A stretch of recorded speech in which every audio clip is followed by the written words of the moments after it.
దేశ రాజధాని ఢిల్లీ ఎర్రకోట సమీపంలో జరిగిన పేలుడు ఘటనలో ఇప్పటి వరకు 9 మంది మరణించగా 20 మంది గాయపడ్డారు. పేలుడు ఘటనపై అధికారులు దర్యాప్తును ముమ్మరం చేశారు. దర్యాప్తు సంస్థల ప్రకారం కారులో పేలుడు ప్రమాదాలు అమర్చి బ్లాస్టు చేశారు. ఇది ఆత్మాహుతి దాడి అని ఏజెన్సీలు పేర్కొంటున్నాయి. ఇప్పటి వరకు జరిగిన దర్యాప్తులో ఢిల్లీ ఎర్రకోట పేలుడుకు ఫరీదాబాద్ ఉగ్రవాద మాడ్యూల్తో సంబంధం ఉందని తేలింది. పేలుడుకు కారణమైన I-20 కారుకు సంబంధించిన సీసీటీవీ దృశ్యాలు బయటపడ్డాయి. సోమవారం సాయంత్రం 6:52 పేలుడు జరగగా అంతకుముందు కొన్ని క్షణాల ముందు ఓ వ్యక్తి కారు నడుపుతున్న దృశ్యాలు వెలుగులోకి వచ్చాయి. కారులో ఉన్న వ్యక్తి వైద్యుడైన మహమ్మద్ ఉమర్ అని అధికారులు అనుమానిస్తున్నారు. అతడు నల్ల ముసుగును ధరించి ఉన్నట్లుగా సీసీటీవీ దృశ్యాల్లో ఉంది. అతడా కాదా అని నిర్ధారించడానికి పోలీసులు సంఘటన స్థలం నుంచి స్వాధీనం చేసుకున్న కారులో లభించిన మృతదేహానికి DNA పరీక్ష నిర్వహించనున్నారు. మహమ్మద్ ఉమర్ కు ఫరీదాబాద్ మాడ్యూల్ తో సంబంధాలు ఉన్నట్లు అధికార వర్గాలు తెలిపాయి.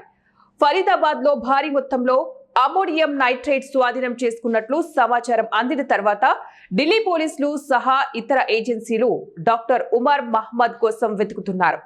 ఫరీదాబాద్ మాడ్యూల్లో ఉగ్రవాది అయిన డాక్టర్ ఉమర్ పరారీలో ఉన్నాడు. ఏజెన్సీలు అతని కోసం వెతుకుతున్నాయి. పేలుడు జరిగిన సమయంలో ఉమర్ ఒంటరిగా కారులో ఉన్నాడని నిఘా వర్గాలు తెలిపాయి. అతడు మరో 2 ఉగ్రవాదులతో కలిసి దాడికి ప్రణాళిక వేశాడట. ఫరీదాబాద్ టెర్రర్ మాడ్యూల్లో వరుస అరెస్టుల నేపథ్యంలో పట్టుబడతాడనే భయంతోనే భయాందోళనకు గురై ఉగ్రవాద దాడికి ప్రణాళిక వేశాడని, తన సహచరులతో కలిసి కారులో డిటోనేటర్ను అమర్చి పేలుడుకు పాల్పడ్డాడని పేర్కొన్నారు. I-20 కారు గురించి ఢిల్లీ పోలీసులు దర్యాప్తు సంస్థలకు ముఖ్యమైన సమాచారం లభించింది. కారు చివరిసారిగా బదర్పూర్ సరిహద్దు వద్ద కనిపించింది. ఆపై బదర్పూర్ నుంచి ఢిల్లీలోకి ప్రవేశించింది.